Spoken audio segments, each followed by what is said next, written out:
Hello and welcome. Today we are going to talk about fast Byzantine ordered consensus and the ordering of transactions in blockchains. A blockchain is a total order on transactions, and these transactions are organized in blocks. Blockchains are implemented using state machine replication, and we assume a partially synchronous setup where the number of Byzantine processes is less than a third of the total number of processes. In their paper, Kelkar et al. Introduced the notion of fairness for ordering transactions in a blockchain and presented this property as a missing property in state machine replication.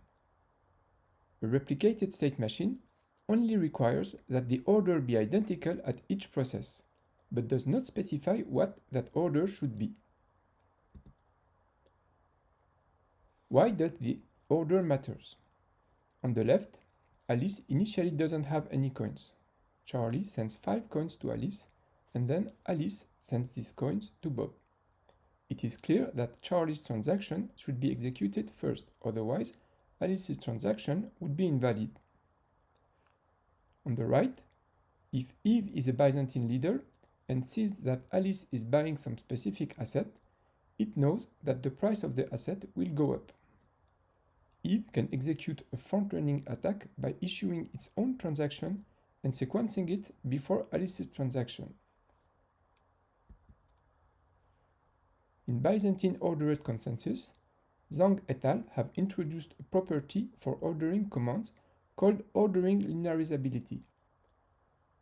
The idea is to use as ordering indicator the median value of a set of 2f+1 timestamps, because such value is upper bounded and lower bounded by values of timestamps from correct processes. Similar to linearizability, ordering linearizability preserves the ordering of non-concurrent commands. In the schema, we have represented the sets of timestamps observed by correct processes for the commands C1 and C2 respectively. We can see that if the lowest timestamp associated to command C2 by a correct process is higher than any timestamp associated to command C1 by correct processes, then, when we select any median timestamp, the ordering of these commands will be identical.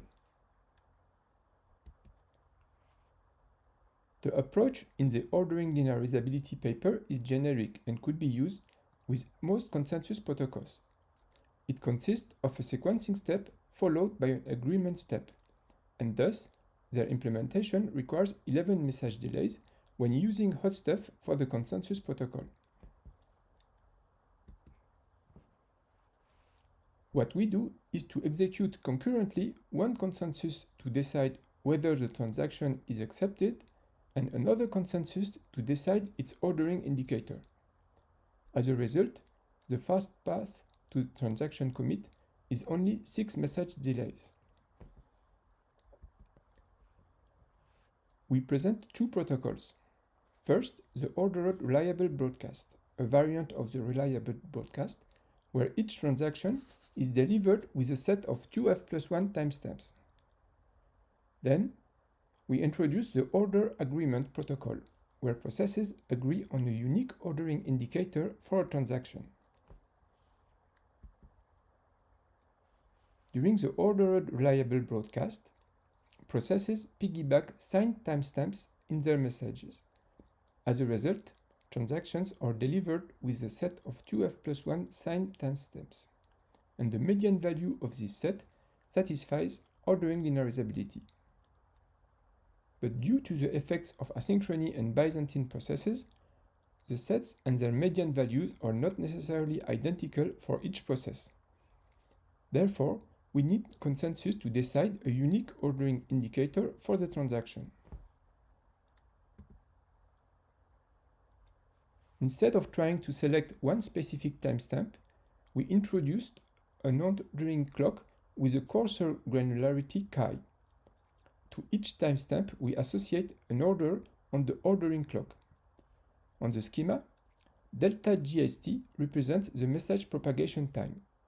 So for instance, if transaction V1 were broadcast at the beginning of the order tau, it would be received by other processes with the order tau.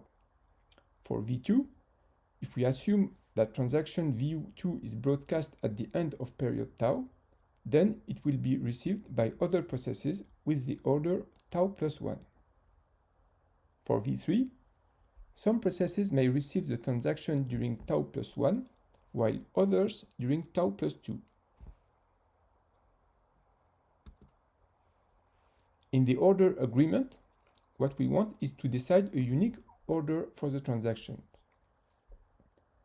First, each transaction includes a timestamp that we use as a reference. This timestamp is not one that is collected, it is included as a metadata in the transaction by the process who initially broadcasts the transaction. The order of this reference timestamp is the reference order. Then, when the transaction is delivered, each process computes an order estimate based on the median value of the set of timestamps. We reduce the agreement on a unique ordering indicator to deciding a value k such that k is the difference between the reference order and the order estimates of the processes.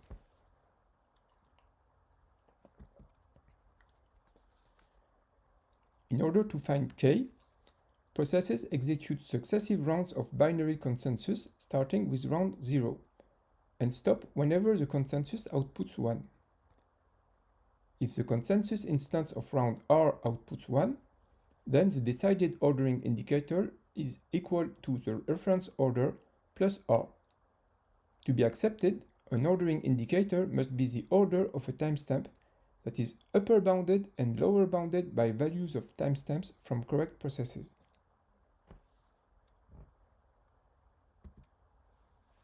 The order agreement also has a backtracking mechanism.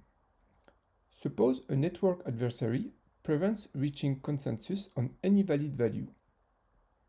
Processes will reach a round number that will not result in an ordering indicator that is correctly bounded, and therefore a lower value must be decided. This is done by a rotating coordinator that broadcasts its set of timestamps, resulting in a correct ordering indicator. In the schema, suppose the timestamps from correct nodes are between k-min and k-max. If we reach a round R greater than k-max, we must select a lower value.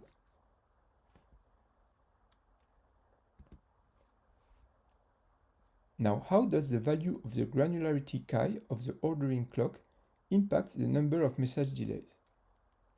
When chi is less than the message propagation time, processes receive a transaction within a period smaller than chi. They either receive the transaction during the same period, like for C1, or during the next period, like C2, that is broadcast during the end of a period. During synchronous periods, processes will terminate either after the round 0 or after the round 1.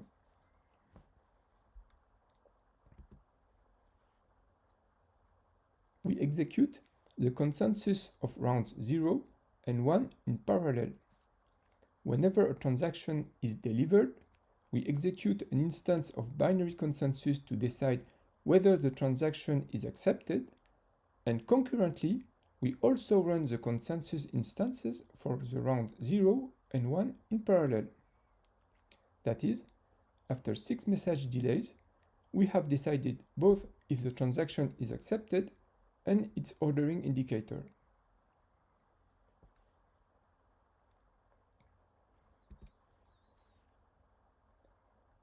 In the Byzantine oligarchy paper, there is first a sequencing step, followed by an agreement step.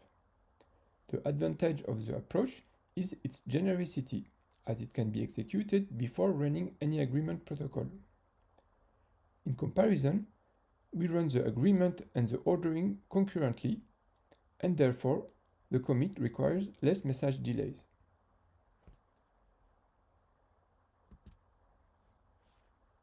To summarize, Kelkar et al. Introduced order fairness, a new property for blockchains. Then, the Zhang et al. Provided one way to implement fairness, using a property called ordering linearizability.